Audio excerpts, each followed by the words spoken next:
there. Just took a class yesterday at Rockler.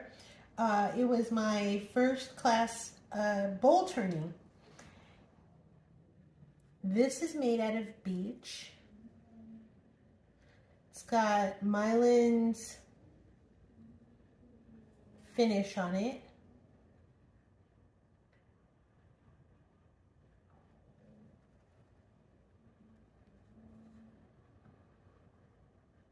Oh, it's really pretty, isn't it? There's a lot of figure in it. I don't know if you can see that or not. But this bowl was made out of this big block of beech. So anyway, I just thought I'd share that. Thanks.